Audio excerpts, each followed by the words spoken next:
Ya, halo, assalamualaikum warahmatullahi wabarakatuh.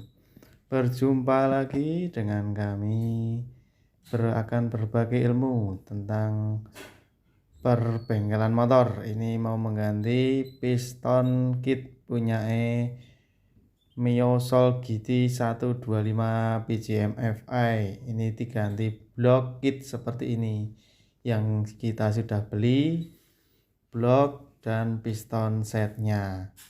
Yang ini mau diganti baru dari blok dari dealer yang original seperti ini ya. Jadi penampakannya seperti ini.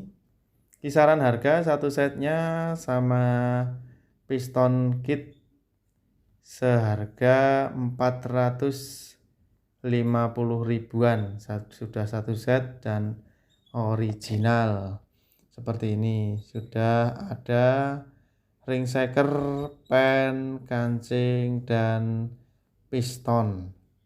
Jadi ini kami mengganti yang baru dan original.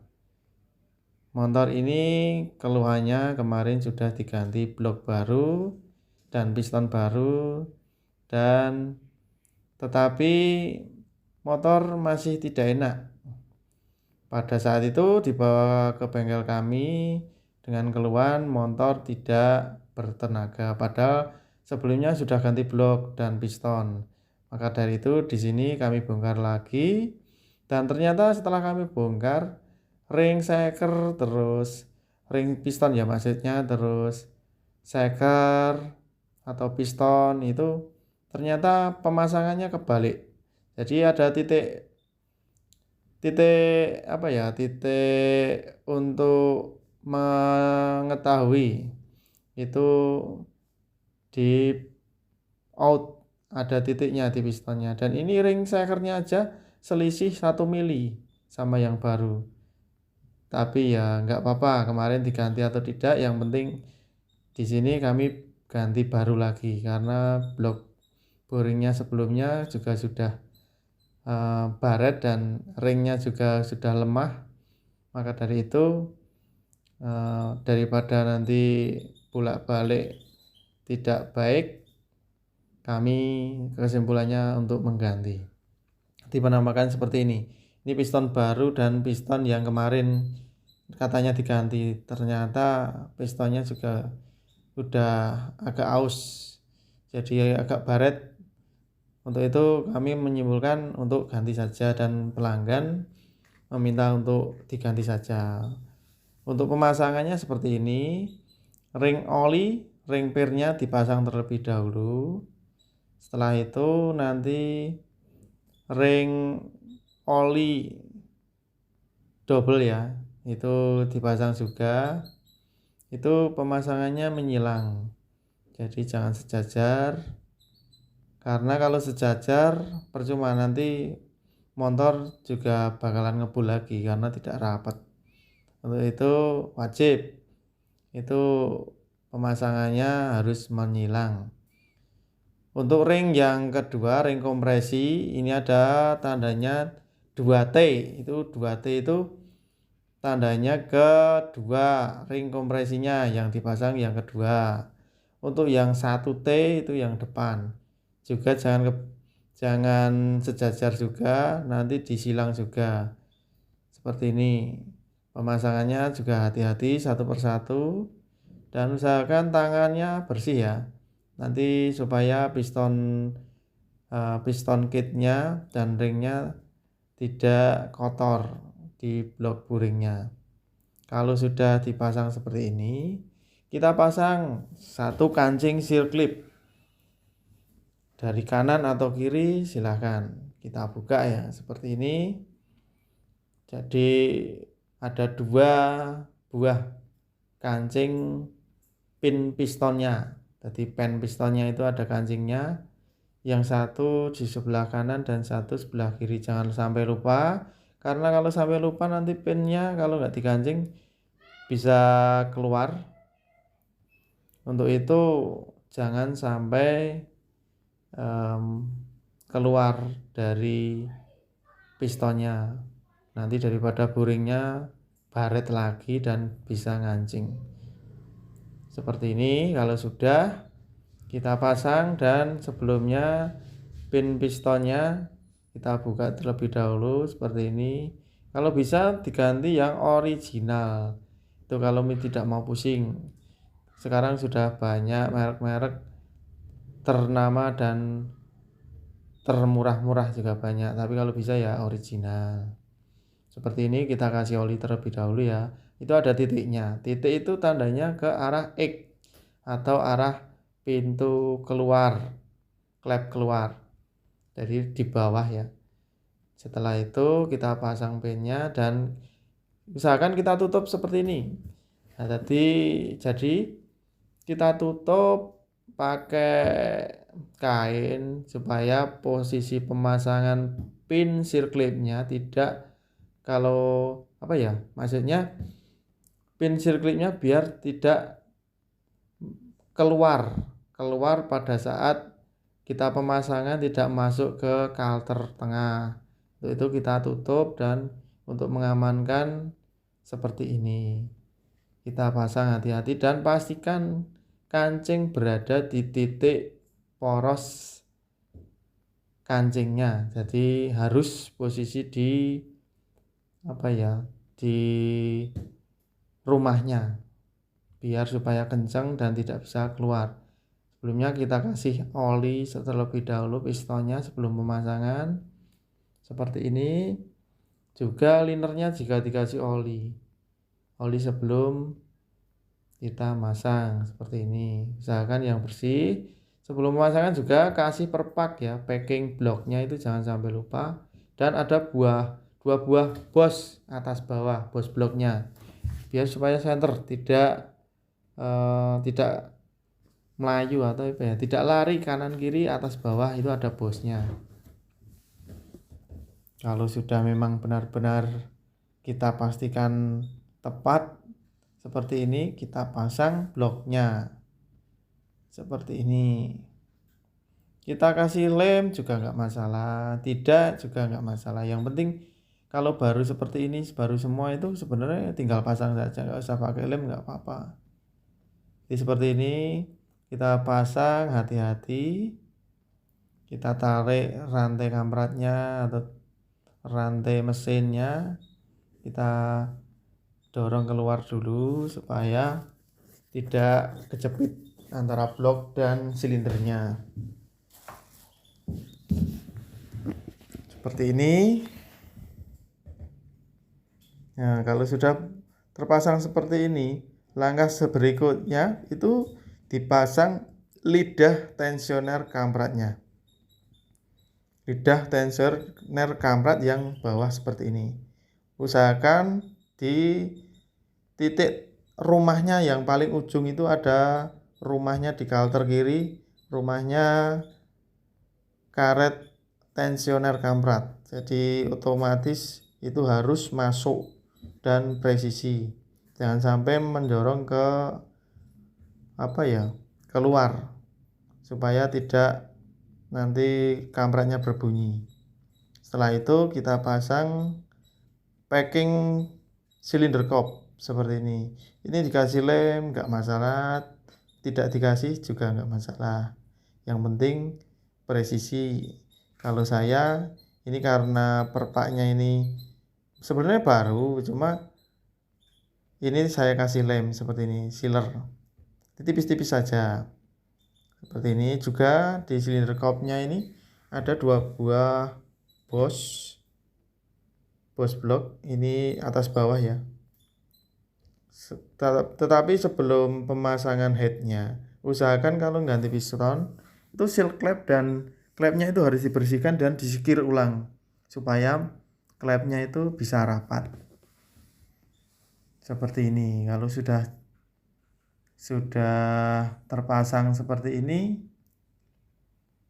nanti tinggal pemasangan gigi timing noken as dan menyetel katupnya seperti ini.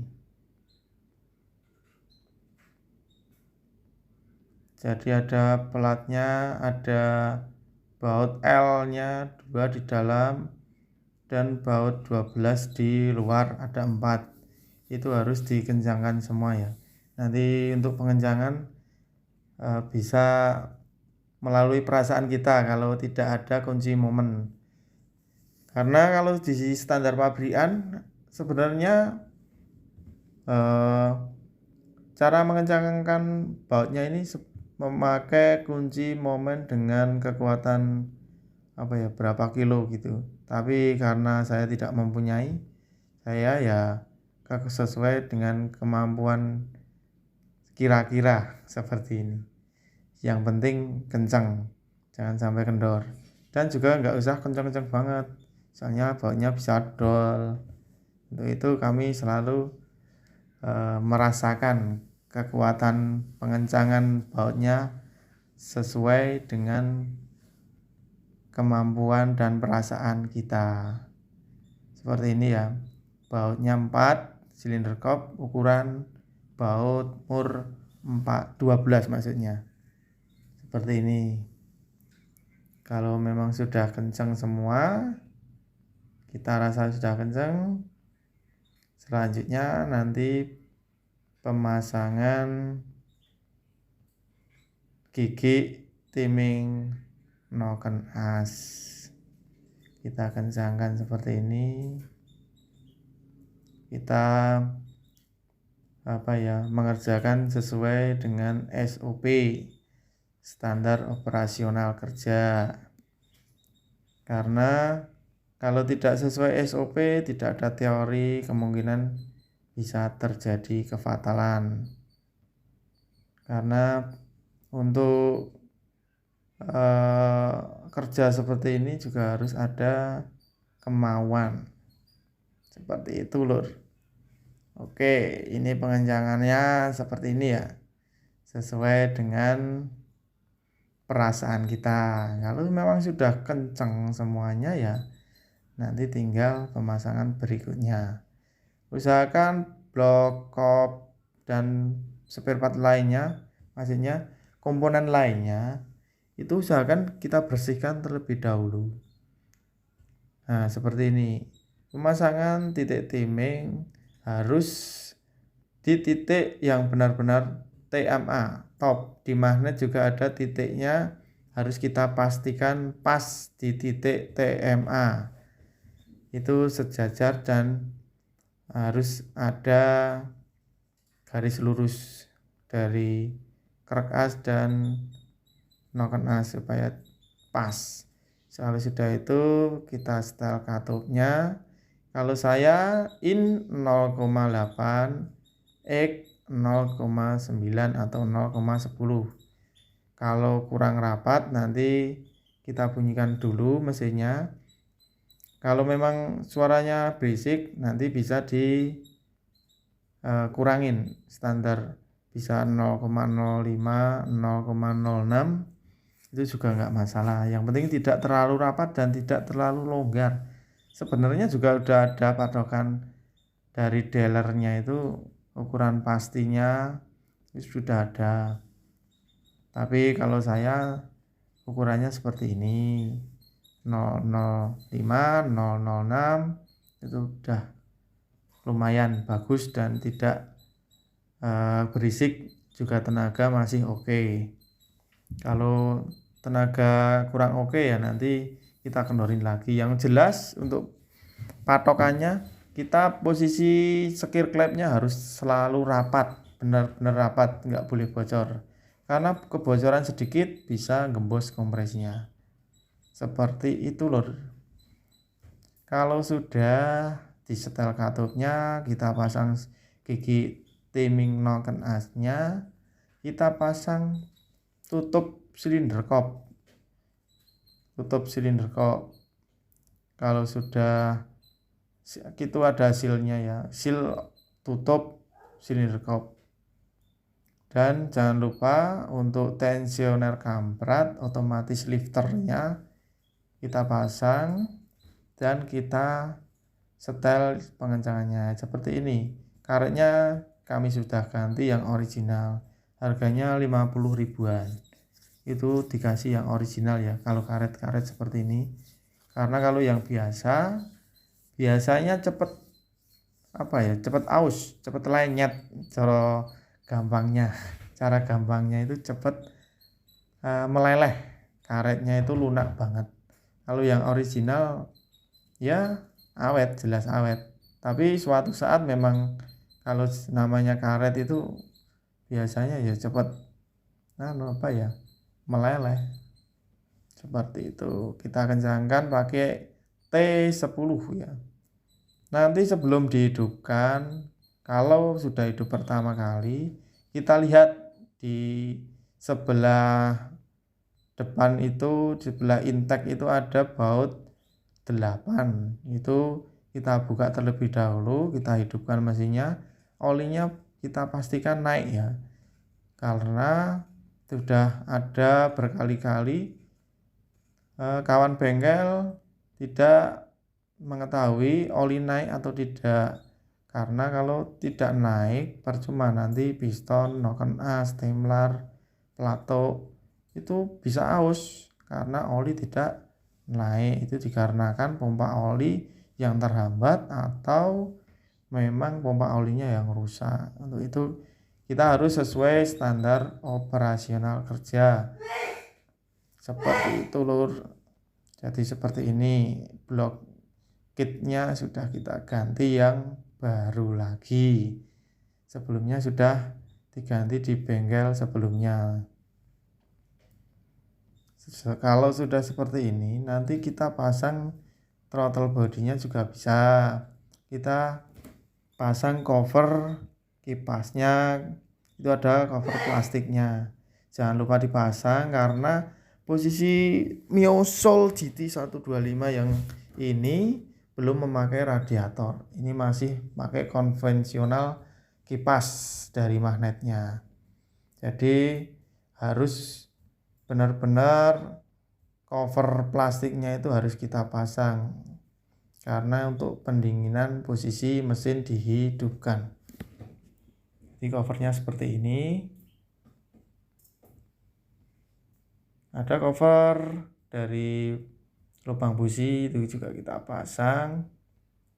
Kita pasang hati-hati karena kemungkinan faktor usia cover plastik seperti ini bisa aus ya, karena panas mesin, oli yang bocor itu bikin cover plastik seperti ini cepat aus, cepat mereteli, cepat putus-putus pokoknya.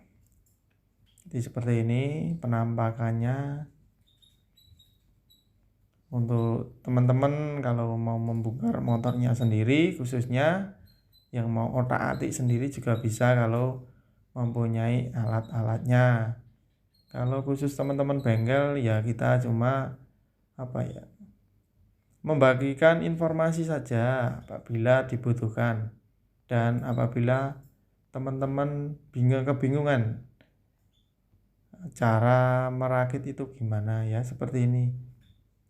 Ini contoh gambaran, tetapi mohon maaf apabila nanti ada kesalahan ya mohon dimaafkan karena ini sesuai dari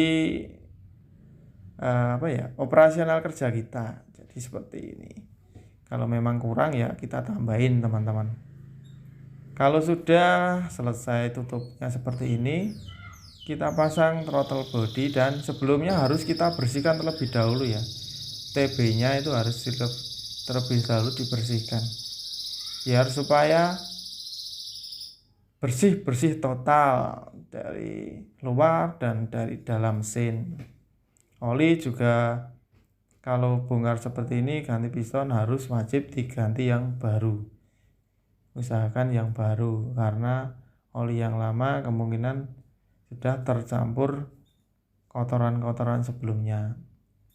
Kalau mau throttle body dipasang setelah pemasangan di rangka juga nggak masalah. Yang penting hati-hati posisi saat rangka di atas atau dipasang, jangan sampai join itu rumahnya injektor jangan sampai terkena rangka dari mesin. itu usahakan memakai dongkrak terlebih dahulu ya nanti mengangkatnya. Bisa 2 orang, bisa 1 orang. Ini kebetulan teman kerja ada, jadi saya berdua. Bisa diangkat berdua, lebih ringan. Kalau tidak ada teman memakai dongkrak, dikasih ganjal bawahnya yang jelas. Kalau sudah seperti ini, kita pasang di rangka bodi seperti ini. Bodinya terlepas, terus kita angkat dikasih dongkrak seperti ini. Oke, selanjutnya kita angkat bodi pelan-pelan. Seperti ini, yang satu mengepaskan, apa ya artinya ya, menerapkan supaya pas bantalannya di dudukan mountingnya. Kalau berdua lebih enak. Nah itu ya, hati-hati posisi rangka di atas injektor ini jangan sampai terkena, karena kalau terkena bisa patah. Ini karena sudah saya pasang sebelumnya throttle bodinya. Kalau sudah benar-benar pas, kita pasang dan kita bautkan, kita kaitkan dengan kencang supaya bodi dan bautnya itu benar-benar bisa kencang. Intinya kencang aja lah. Seperti ini. Kalau sudah nanti dipasang di rangka, dipasang di shock belakangnya, itu dudukannya ada 2, depan di rangka mounting, yang belakang di shock breaker bagian bawah. Itu yang depan memakai kunci 14. Kita tahan yang kanan apa ya, yang sebelah kanan dan kiri itu kita putar. Nanti pakai impact bisa, pakai kunci shock bisa, yang penting usahakan kencang seperti ini. Kita pastikan semuanya kabel-kabel wiringnya itu terpasang sempurna dengan penataan seperti awal mula. Jadi jangan sampai nanti kabel juga tidak pas atau asal-asalan, karena kabel bodi wiring injeksi motor PGM FA seperti ini harus benar-benar tertata dengan rapi dan pas, tidak terlepas, tidak nemplek bodi, tidak intinya tidak pas lah. Kalau tidak pas ya tidak bagus. Untuk itu motor injeksi sebaik mungkin, semaksimal mungkin harus tepat pemasangannya, karena semuanya electrical itu pengaruh semua. Seperti ini, yang belakang memakai kunci 12, bisa pakai T12 seperti ini, bisa memakai impact, bisa memakai kunci shock seperti ini. Kita kaitkan rem belakangnya juga, kabel rem, jangan sampai lupa itu ada rumahnya seperti itu. Kita usahakan pemasangannya tepat, karena ketepatan kita bekerja menentukan hasil. Kalau hasilnya memuaskan, yang mempunyai motor atau motornya itu juga hasilnya juga bagus. Kita kerja dengan niat dan semangat, tidak boleh kendor, karena awal niat bekerja itu menentukan hasil yang kita ciptakan. Begitu dulur, kita bekerja dengan ceria, jangan sampai sedih. Seperti ini ya, sudah curhatnya. Kita melanjut memasang tuas rem belakang seperti ini. Kalau sudah dipasang, kita setel rem dengan tepat. Kalau memang kampas rem sudah aus ya nanti bilang ke pelanggan atau konfirmasi ganti atau tidak. Jadi pemasangan piring seperti ini. Hati-hati, enjoy. Pemasangan harus selalu tepat dan akurat. Kalau sudah jadi pemasangannya, kita tinggal test drive. Untuk Mio Soul GT itu ada sensor namanya sensor TPS. Itu yang sering ngacau dan menentukan derajat posisi bukaan gas. Untuk Mio M3 125 mau Mio 125 itu agak rewel di bagian sensor TPS-nya karena sering berbet-berbet.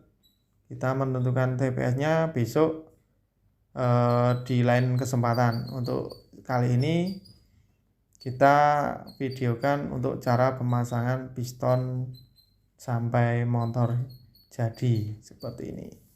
Mohon maaf ini suara kita bisukan ya karena durasi karena panjang kita potong-potong, jadi saya rekam suaranya seperti ini untuk lebih jelasnya. Kalau sudah selesai kita hidupkan, kita paskan stasioner putaran mesin, kita cuci motornya seperti ini biar supaya pelanggan senang. Motor yang nginep di bengkel kami sudah jadi dan bersih kembali. Untuk itu terima kasih atas